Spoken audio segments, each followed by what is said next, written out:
মনে হচ্ছে না পুঁতি? এগুলো পুঁতি নয়, এগুলো হচ্ছে একদম জমানো মটরশুঁটি। তো আশা করি সকলেই খুব ভালো আছেন। সিম্পলি উর্মিতে আপনাদের সকলকে স্বাগত রইল। আজকে নিয়ে এসেছি খুবই সহজভাবে মটরশুঁটি কিভাবে গোটা বছরের জন্য সংরক্ষণ করা যায় সেই পদ্ধতিটা নিয়ে। এর মতো সহজ পদ্ধতি আর হয় না। এখানে 2 কেজি মটরশুঁটি বা কড়াইশুঁটি যেটাই বলেন না কেন নিয়ে নিয়েছি।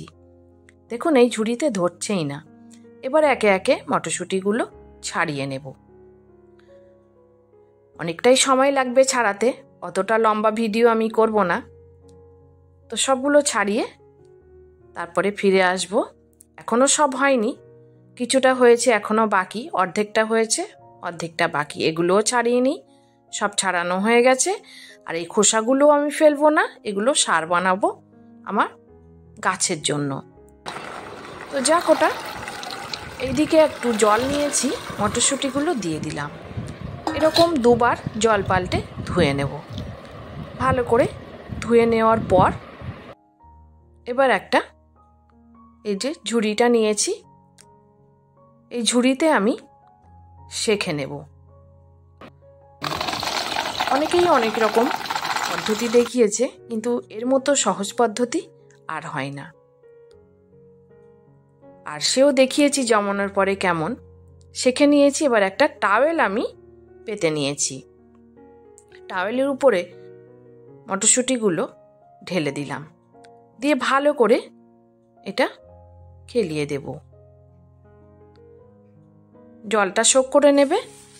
আর এই টাওয়েলের একদিকটা দিয়ে এটা মুছে নেব। আর ফ্যানটা আমার চলছে, ফ্যানও চালিয়ে রাখতে হবে, তাহলে এর গায়ের জলটা যেন একদম শুকিয়ে যায়।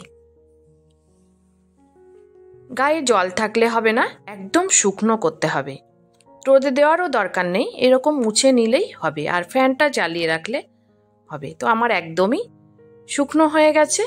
দেখুন কতটা জল টেনে নিয়েছে টাওয়েলটা।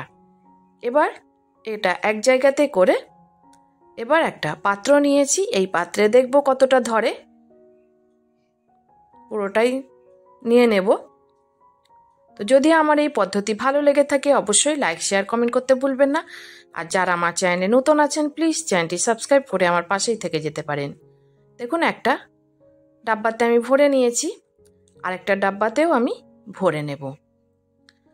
আর ফেসবুক থেকে দেখলে পেজটি অবশ্যই ফলো দিয়ে রাখবেন, লাইক এবং শেয়ার করে দেবেন। আর যারা আমার চ্যানেলে নতুন আছেন প্লিজ সাবস্ক্রাইব করার সাথে সাথে আমার বেল আইকনটি অবশ্যই প্রেস করে দেবেন, তাহলে আমি ভিডিও ছাড়লে নোটিফিকেশন সবার আগে আপনার কাছে পৌঁছে যাবে আর আপনি আপনার সময় মতো দেখে নিতে পারবেন। এ দেখুন 2টো পাত্রে আমার রাখা হয়ে গেছে। এবার আমি ডিপে রেখে দেব। ডিপে রাখার পর আমি 1 সপ্তাহ পর তারপরে আপনাদের মাঝে এসেছি। কিছু আমি ব্যবহারও করেছি, বুঝতেই পাচ্ছেন। পুরো 1 ডাব্বা রেখেছিলাম, একদম পুঁতির মতো। এটা গোটা বছরই এর রঙও পরিবর্তন হবে না, আর এরকমই থাকবে। তো আজ আসি, সবাই ভালো থাকবেন, সুস্থ থাকবেন। ধন্যবাদ।